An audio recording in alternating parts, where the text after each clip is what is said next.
This year Halloween fell on a weekend. Me and Ghetto Boys are trick-or-treating. What's good, people? Welcome to the Uptown Horror Review Show. Today we are going to be reviewing Yellow by Aron Beauregard. I hope you like this video.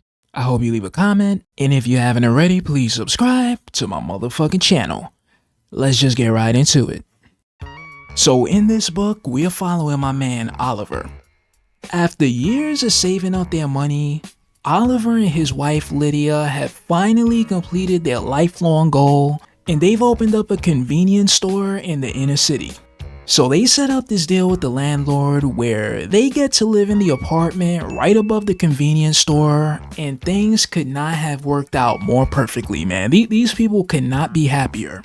So everything is going great for this couple, but soon after they open this store, the entire neighborhood just goes to hell.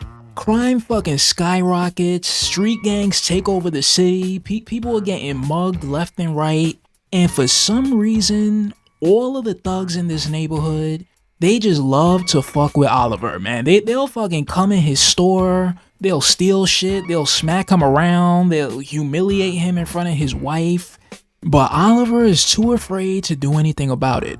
So things just keep getting worse and worse until one night, things go a little bit too far. Oliver and his wife are laying in bed one night, after a hard day's work, and these two thugs break into their apartment and they just do horrible things to this couple, man. They fucking sodomize Oliver, they emasculate him in front of his wife, they take turns raping his wife over and over again. And once they get bored, they just walk right out the front door and they leave this couple lying on the ground in a bloody mess, right? So once these guys leave, Oliver and his wife fucking run to the police station to try to report this crime. But once they get there, they telling the cops what happened to them, and these cops just could not care less, man. They fucking look at them and they laugh this couple out the police station, man. It turns out that the cops are even more corrupt than the fucking criminals are. So Oliver and Lydia have no choice but to just go back home. And this was the final straw for Lydia, man. She's had enough of the shame and embarrassment that she's been dealing with for the past few months. She decides to take her own life and she fucking hangs herself in her own living room, right?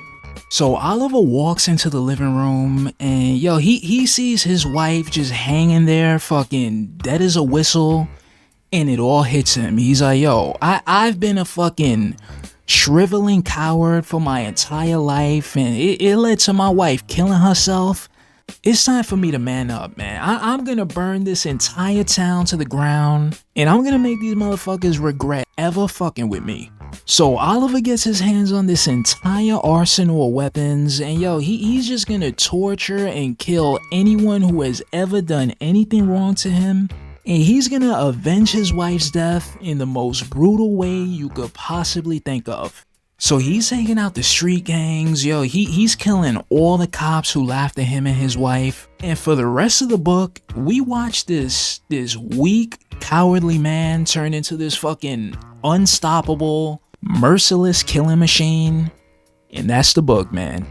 Now, if I had to give my personal opinion of this book, it was decent enough. But the problem that I had with it was that everyone in this town was just over the top evil for no fucking reason. The old ladies walking down the street were evil, the dogs were evil, the fucking rats and the roaches in this town were evil. So when this guy Oliver goes around and he starts fucking shit up, it don't even feel like he's torturing real people.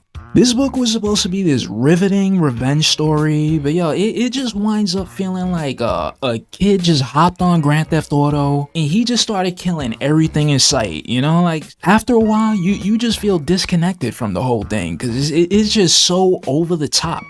Like, we learned that one of the street gangs are worshiping Satan. At one point, I think Oliver gets into this fight with a mutated monster on this yacht. And it just goes way too over the top. And it just becomes silly after a while, So, for that reason, I wasn't really fucking with the book. You get what I'm saying? But if I had to give this book a score, I would have to give it a 5 out of 10. That's my own personal score, but you know, I know that there's a lot of people out there who love this book, so you know, if what I'm saying is piquing your interest, you should still check it out for yourself, you know? But that's my review, man. Fucking Yellow by Aron Beauregard. I'm giving it a 5 out of 10, and with that, I'm out. I hope you like this video, I hope you leave a comment, and if you haven't already, please subscribe to my motherfucking channel. I'm out.